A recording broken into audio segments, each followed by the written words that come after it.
प्यारे देशवासियों, नमस्कार। आज आपसे मन की बात एक ऐसे समय कर रहा हूं जब कोरोना हम सभी के धैर्य, हम सभी के दुख बर्दाश्त करने की सीमा की परीक्षा ले रहा है। बहुत से अपने हमें असमय छोड़कर चले गए हैं। कोरोना की पहली वेव का सफलतापूर्वक मुकाबला करने के बाद देश हौसले से भरा हुआ था, आत्मविश्वास से भरा हुआ था। लेकिन इस तूफान ने देश को झकझोर दिया है। साथियों, बीते दिनों इस संकट से निपटने के लिए मेरी अलग अलग सेक्टर्स के एक्सपर्ट्स के साथ, विशेषज्ञों के साथ लंबी चर्चा हुई है। हमारी फार्मा इंडस्ट्री के लोग हों, वैक्सीन मैन्युफैक्चरर्स हों, ऑक्सीजन के प्रोडक्शन से जुड़े लोग हों या फिर मेडिकल फील्ड के जानकार, उन्होंने अपने महत्वपूर्ण सुझाव सरकार को दिए हैं। इस समय हमें इस लड़ाई को जीतने के लिए एक्सपर्ट्स और वैज्ञानिक सलाह को प्राथमिकता देनी है। राज्य सरकार के प्रयत्नों को आगे बढ़ाने में भारत सरकार पूरी शक्ति से जुटी हुई है। राज्य सरकारें भी अपना दायित्व निभाने की पूरी कोशिश कर रही हैं। साथियों, कोरोना के खिलाफ इस समय बहुत बड़ी लड़ाई देश के डॉक्टर और हेल्थ वर्कर्स लड़ रहे हैं। पिछले एक साल में उन्हें इस बीमारी को लेकर हर तरह के अनुभव भी हुए हैं। हमारे साथ इस समय मुंबई से प्रसिद्ध डॉक्टर शशांक जोशी जी जुड़ रहे हैं। डॉक्टर शशांक जी को कोरोना के इलाज और इससे जुड़ी रिसर्च का बहुत जमीनी अनुभव है। वो इंडियन कॉलेज ऑफ फिजिशियंस के डीन भी रह चुके हैं। आइए बात करते हैं डॉक्टर शशांक से। नमस्कार डॉक्टर शशांक जी। नमस्कार सर। अभी कुछ दिन पहले ही मुझे आपसे बात करने का अवसर मिला था। आपके विचारों की स्पष्टता मुझे बहुत अच्छी लगी थी। मुझे लगा देश के सभी नागरिकों को आपके विचार जानने चाहिए। जो बातें सुनने में आती है उसी को मैं एक सवाल के रूप में आपके सामने प्रस्तुत करता हूं। डॉक्टर शशांक, आप लोग इस समय दिन रात जीवन रक्षा के काम में लगे हुए हैं। सबसे पहले तो मैं चाहूंगा कि आप सेकंड वेव के बारे में लोगों को बताएं। मेडिकली ये कैसे अलग है और क्या-क्या सावधानी जरूरी है? धन्यवाद सर। ये जो दूसरी बाढ़ आई है ये तेजी से आई है। तो जितनी पहली बाढ़ थी उससे ये वायरस ज्यादा तेज चल रहा है। लेकिन अच्छी बात यह है कि उससे ज्यादा रफ्तार से रिकवरी भी है और मृत्यु दर काफी कम है। इसमें दो तीन फर्क है। पहली तो ये युवाओं में और बच्चों में भी थोड़ा दिखाई दे रहा है। उसके जो लक्षण हैं, पहले जैसे लक्षण थे, सांस चढ़ना, सूखा खांसी आना, बुखार आना, ये तो सब है ही, पर उसके साथ थोड़ा गंध जाना, स्वाद चला जाना, ये भी है। और लोग थोड़े भयभीत हुए। भयभीत होने की बिल्कुल जरूरत नहीं है। 80-90% लोगों में इसमें कोई भी लक्षण नहीं दिखाई देते हैं। ये म्यूटेशन जो बोलते हैं, घबराने की बात नहीं है। ये म्यूटेशन होते रहते हैं। जैसे हम कपड़े बदलते हैं वैसे वायरस भी अपना रंग बदल रहा है, और इसलिए बिल्कुल डरने की बात नहीं है। और ये वेव को हम पाल कर देंगे। वेव आती जाती है और ये वायरस आते जाते रहता है। तो यही अलग अलग लक्षण हैं और मेडिकली हमको सतर्क रहना चाहिए। एक 14 से 21 दिन का ये कोविड का टाइम टेबल है। इसमें वैद्यकीय सलाह लेना चाहिए। डॉक्टर शशांक, मेरे लिए भी आपने जो एनालिसिस बताया बड़ा इंटरेस्टिंग है। मुझे कई चिट्ठियां मिली हैं जिसमें ट्रीटमेंट के बारे में भी लोगों की बहुत सी आशंका है। कुछ दवाओं की मांग बहुत ज्यादा है। इसलिए मैं चाहता हूं कि कोविड के ट्रीटमेंट के बारे में भी आप लोगों को जरूर बताएं। हाँ सर, क्लिनिकल ट्रीटमेंट लोग बहुत देरी से चालू करते हैं और अपने आप बीमारी से दब जाएंगी ये भरोसे पे रहते हैं और मोबाइल पे आने वाली बातों पे भरोसा रखते हैं। और अगर सरकारी दी हुई सूचना का पालन करे तो ये कठिनाई का सामना नहीं आता है। तो कोविड में जो ट्रीटमेंट क्लिनिकल प्रोटोकॉल है उसमें 3 प्रकार की तीव्रता है। हल्का या माइल्ड कोविड, मध्यम या मॉडरेट कोविड और तीव्र कोविड जो सीवियर कोविड बोलते हैं, इसके लिए है। तो जो हल्का कोविड है उसके लिए तो हम ऑक्सीजन का मॉनिटरिंग करते हैं, पल्स का मॉनिटरिंग करते हैं, बुखार का मॉनिटरिंग करते हैं। बुखार बढ़ जाता है तो कभी कभी पैरासिटामोल जैसी दवाई का इस्तेमाल करते हैं और अपने डॉक्टर से संपर्क करना चाहिए। जो मॉडरेट कोविड होता है, मध्यम कोविड होता है या तीव्र कोविड होता है, तो वैद्य या अपने डॉक्टर के साथ संपर्क करना बहुत जरूरी है। सही और सस्ती दवाई अवेलेबल है जिसमें स्टीरॉइड जो है ये जान बचा सकती है। जो इनहेलर्स दे सकते हैं हम, टैबलेट दे सकते हैं हम, और उसके साथ ही प्राणवायु जो ऑक्सीजन है वो देना पड़ता है और इसके लिए छोटे छोटे इलाज है। लेकिन अक्सर क्या हो रहा है कि एक नई एक्सपेरिमेंटल दवाई है जिसका नाम है रेमडेसिविर। ये दवाई से एक चीज जरूर होती है कि अस्पताल में 2-3 दिन कम रहना पड़ता है और क्लिनिकल रिकवरी में थोड़ी सी उसकी एड होती है। ये भी दवाई कम काम करती है जब पहले 9-10 दिन में दी जाती है और ये 5 ही दिन लेनी पड़ती है। तो ये लोग जो दौड़ रहे हैं रेमडेसिविर के पीछे, ये बिल्कुल दौड़ना नहीं चाहिए। ये दवाई की थोड़ा काम है जिनको ऑक्सीजन लगता है, प्राणवायु ऑक्सीजन लगता है, जो अस्पताल में भर्ती होते हैं और डॉक्टर जब बताते तभी लेना चाहिए। तो ये बहुत जरूरी है सब लोगों को समझना। हम प्राणायाम करेंगे, हमारे शरीर के जो लंग्स है उसको थोड़ा एक्सपांड करेंगे और जो हमारी खून पतली करने वाली जो इंजेक्शन आती है जिसको हम हिपैरिन बोलते हैं, ये छोटी छोटी दवाइयां देंगे तो 98% लोग सर ठीक हो जाते हैं। तो पॉजिटिव रहना बहुत जरूरी है। ट्रीटमेंट प्रोटोकॉल वैद्य के सलाह से लेना बहुत जरूरी है और ये जो महंगी महंगी दवाई है उसके पीछे दौड़ने की कोई जरूरत नहीं है सर। अपने पास अच्छे इलाज चालू है, प्राणवायु ऑक्सीजन है, वेंटिलेटर की भी सुविधा है, सब कुछ है सर। और कभी कभी ये दवाई यदि मिल जाती है तो योग्य लोगों में ही देनी चाहिए। तो इसके लिए बहुत भ्रम पैदा हुआ है और इसलिए ये स्पष्टीकरण देना चाहता हूँ सर कि अपने पास वर्ल्ड की सबसे बेस्ट ट्रीटमेंट अवेलेबल है। आप देखेंगे कि भारत में सबसे अच्छा रिकवरी रेट है। आप यदि कंपेयर करेंगे यूरोप के लिए, अमेरिका, वहीं से भी हमारे यहाँ के ट्रीटमेंट प्रोटोकॉल से मरीज ठीक हो रहे हैं सर। डॉक्टर शशांक, आपका बहुत बहुत धन्यवाद। डॉक्टर शशांक ने जो जानकारियां हमें दी वो बहुत जरूरी है और हम सबके काम आएगी। साथियों, मैं आप सबसे आग्रह करता हूं, आपको अगर कोई भी जानकारी चाहिए हो, कोई और आशंका हो, तो सही सोर्स से ही जानकारी लें। आपके जो फैमिली डॉक्टर हो, आसपास के जो डॉक्टर्स हो, आप उनसे फोन से संपर्क करके सलाह लीजिए। मैं देख रहा हूं कि हमारे बहुत से डॉक्टर खुद भी ये जिम्मेदारी उठा रहे हैं। कई डॉक्टर्स सोशल मीडिया के जरिए लोगों को जानकारी दे रहे हैं, फोन पर, व्हाट्सएप पर भी काउंसलिंग कर रहे हैं। कई हॉस्पिटल की वेबसाइटें हैं जहां जानकारियां भी उपलब्ध हैं और वहां आप डॉक्टर से परामर्श भी ले सकते हैं। ये बहुत सराहनीय है। मेरे साथ श्रीनगर से डॉक्टर नावीद नजीर शाह जुड़ रहे हैं। डॉक्टर नावीद श्रीनगर के गवर्नमेंट मेडिकल कॉलेज में प्रोफेसर हैं। नावीद जी अपनी देखरेख में अनेकों कोरोना पेशेंट्स को ठीक कर चुके हैं और रमजान के इस पवित्र माह में डॉक्टर नावीद अपना कार्य भी निभा रहे हैं और उन्होंने हमसे बातचीत के लिए समय भी निकाला है। आइए उन्हीं से बात करते हैं। नावीद जी, नमस्कार। नमस्कार सर। डॉक्टर नावीद, मन की बात के हमारे श्रोताओं ने इस मुश्किल समय में पैनिक मैनेजमेंट का सवाल उठाया है। आप अपने अनुभव से उन्हें क्या जवाब देंगे?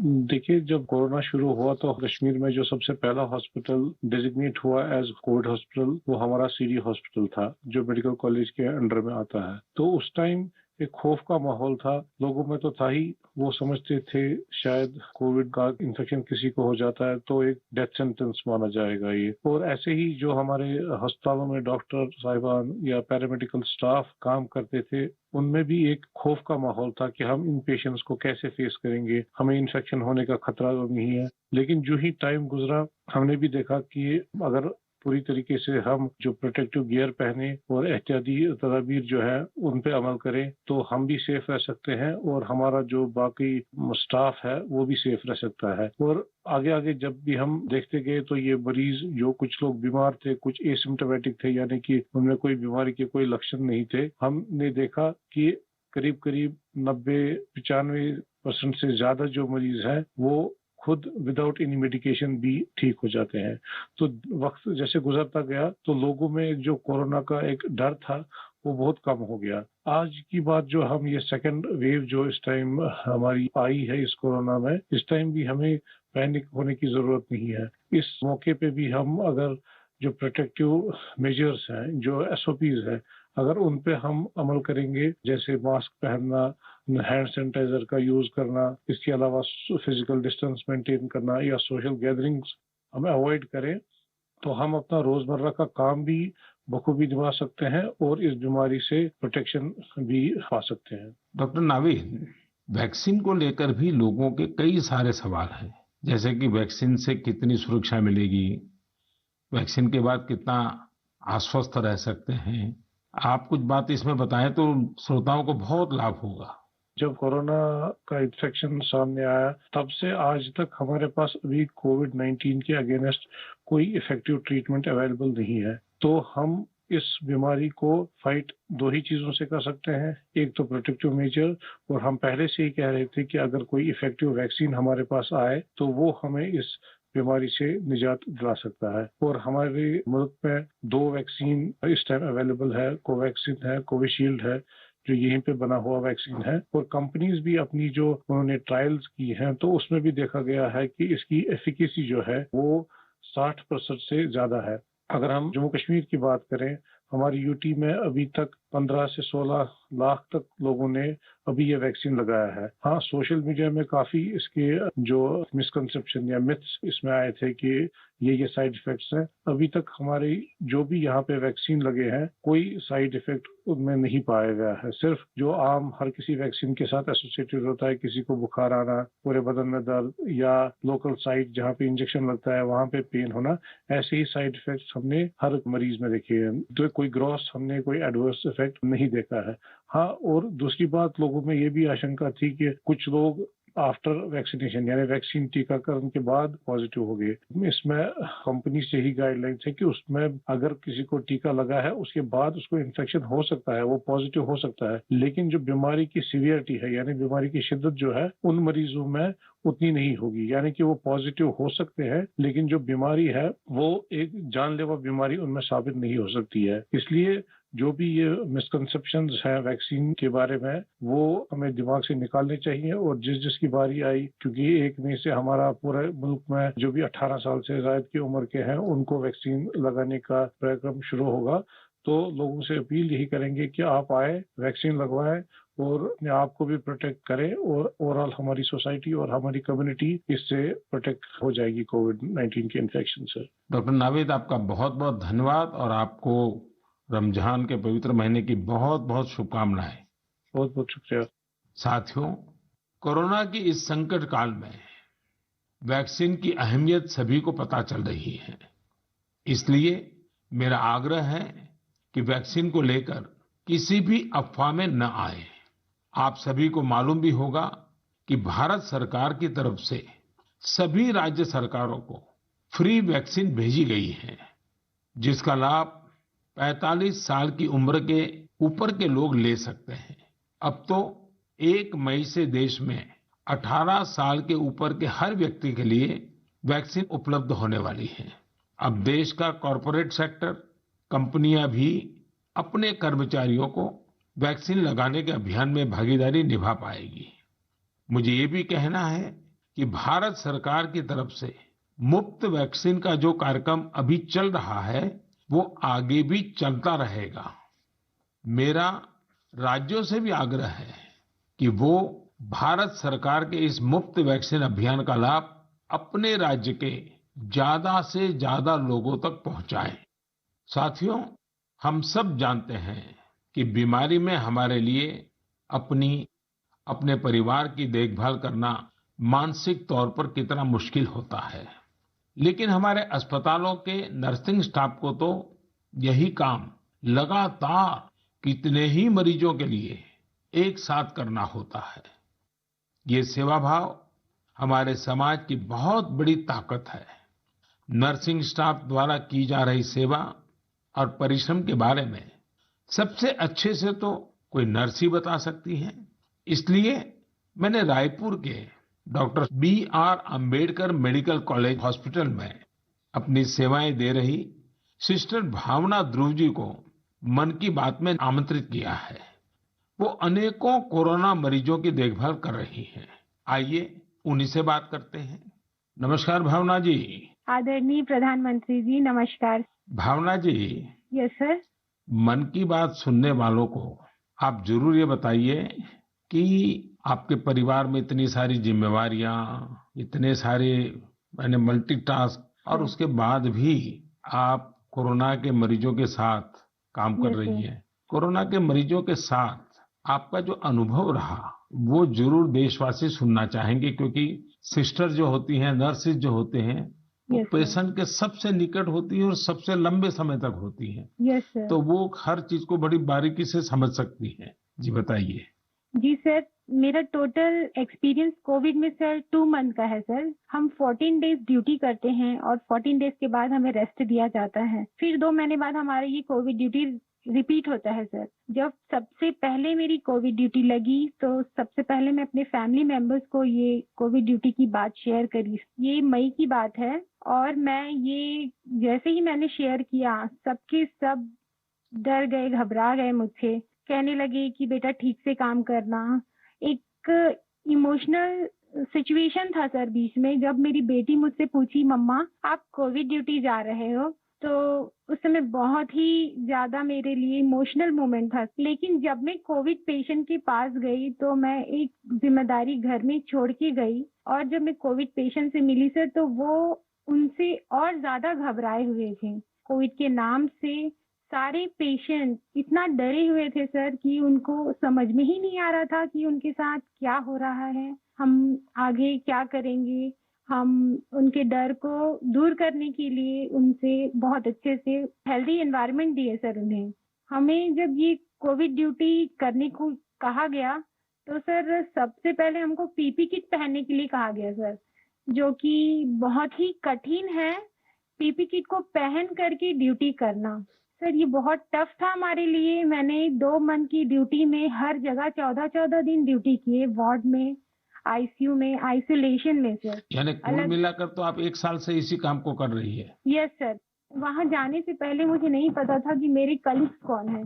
हम एक टीम मेंबर की तरह काम किए सर। उनका जो भी प्रॉब्लम थे उनको शेयर किए, हम जाने पेशेंट के बारे में और उनका स्टिग्मा दूर किया सर। कई लोग ऐसे थे सर कि जो कोविड के नाम से ही डरते थे। वो सारे सिम्टम्स उनमें आते थे जब हम हिस्ट्री लेते थे उनसे, लेकिन वो डर के कारण वो अपना टेस्ट नहीं करवा पाते थे। तो हम उनको समझाते थे, और सर जब सीवियरिटी बढ़ जाती थी तब उनका लंग्स ऑलरेडी इन्फेक्टेड हो चुका रहता था, तब उनको आईसीयू की जरूरत रहती थी, तब वो आते थे और साथ में उनकी पूरी फैमिली आती थी।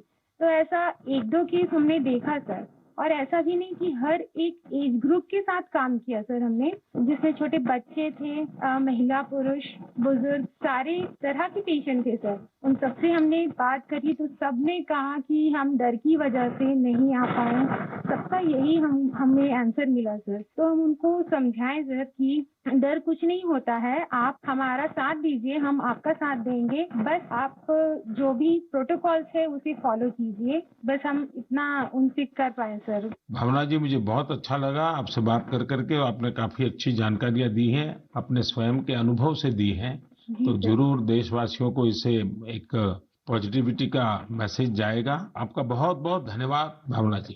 Thank you so much sir, thank you so much. जय हिंद सर। जय हिंद। भावना जी और नर्सिंग स्टाफ के आप जैसे हजारों लाखों भाई बहन बखूबी अपना कर्तव्य निभा रहे हैं। ये हम सभी के लिए बहुत बड़ी प्रेरणा है। आप अपने स्वास्थ्य पर भी खूब ध्यान दीजिए, अपने परिवार का भी ध्यान रखिए। साथियों, हमारे साथ इस समय बेंगलुरु से सिस्टर सुरेखा जी भी जुड़ी हुई है। सुरेखा जी केसी जनरल हॉस्पिटल में सीनियर नर्सिंग ऑफिसर हैं। आइए उनके अनुभव भी जानते हैं। नमस्ते Surekha ji. I am really proud and honored, sir, to speak to Prime Minister of our country. Surekha ji, you along with all fellow nurses and hospital staff are doing excellent work. India is thankful to you all. What is your message for the citizens in this fight against COVID-19? Yes, sir. Being a responsible citizens, I would really like to tell something like, please be humble to your neighbors. and early testing and proper tracking help us to reduce the mortality rate. And moreover, please, if you find any symptoms, isolate yourself and consult nearby doctors and get treated as early as possible. So community need to know awareness about this disease and be positive, don't be panic and don't be stressed out. It worsens the condition of the patient. We are thankful to our government, proud to have a vaccine also. I'm already vaccinated. With my own experience, I wanted to tell the citizens of India, no vaccines provides 100% protections immediately. It takes time to build a immunity. Please don't be scared to get vaccinated. Please vaccinate yourself. There is a minimal side effects, and I want to deliver the message like stay at home, stay healthy, avoid contact with the people who are sick, and avoid touching the nose, eyes and mouth unnecessarily. Please practice physical distancing, wear mask properly, wash your hands regularly, and home remedies you can practice in the house. Please drink Ayurvedic Kada, take steam inhalation and mouth gargling every day, and breathing exercise so you can do it. And one more thing, last and not least, please have a sympathy towards frontline workers and professionals. We need your support and cooperation. We will fight together. We will get through with the pandemic. This is what my message to the people, sir. Thank you Surekha ji. Thank you, sir. Surekha ji, वाकई आप बहुत कठिन समय में मोर्चा संभाले हुए हैं। आप अपना ध्यान रखिए। आपके परिवार को भी मेरी बहुत बहुत शुभकामनाएं हैं। मैं देश के लोगों से भी आग्रह करूंगा कि जैसा भावना जी, सुरेखा जी ने अपने अनुभव से बताया है, कोरोना से लड़ने के लिए पॉजिटिव स्पिरिट बहुत ज्यादा जरूरी है और देशवासियों को इसे बनाए रखना है। साथियों, डॉक्टर्स और नर्सिंग स्टाफ के साथ साथ इस समय लैब टेक्नीशियंस और एम्बुलेंस ड्राइवर्स जैसे फ्रंटलाइन वर्कर्स भी भगवान की तरह ही काम कर रहे हैं। जब कोई एम्बुलेंस किसी मरीज तक पहुंचती है तो उन्हें एम्बुलेंस ड्राइवर देवदूत जैसा ही लगता है। इन सब की सेवाओं के बारे में, इनके अनुभव के बारे में देश को जरूर जानना चाहिए। मेरे साथ अभी ऐसे ही एक सज्जन हैं, श्रीमान प्रेम वर्मा जी, जो कि एक एम्बुलेंस ड्राइवर है। जैसा कि इनके नाम से ही पता चलता है, प्रेम वर्मा जी अपने काम को, अपने कर्तव्य को पूरे प्रेम और लगन से करते हैं। आइए उनसे बात करते हैं। नमस्ते प्रेम जी। नमस्ते सर जी। भाई प्रेम। हाँ जी सर। आप अपने कार्य के बारे में हाँ जी जरा विस्तार से बताइए। आपका जो अनुभव है वो भी बताइए। मैं कैट्स एम्बुलेंस में ड्राइवर की पोस्ट पे हूँ। हाँ। और जैसे ही कंट्रोल हमें एक टैब पे कॉल देता है, 102 से जो कॉल आती है, हम मूव करते हैं पेशेंट के पास। हम पेशेंट को जाते हैं उनके पास। तो 2 साल से हम कंटिन्यू कर रहे हैं काम। अपना किट पहन के, ग्लव्स, मास्क पहन के पेशेंट को जहाँ वो ड्रॉप करने के लिए कहते हैं, जो भी हॉस्पिटल में, हम जल्दी से जल्दी उनको ड्रॉप करते हैं। आपको तो वैक्सीन की दोनों डोज लग गई होगी। बिल्कुल सर। तो दूसरे लोगों को वैक्सीन लगवाएं, इसके लिए आपका क्या संदेश है?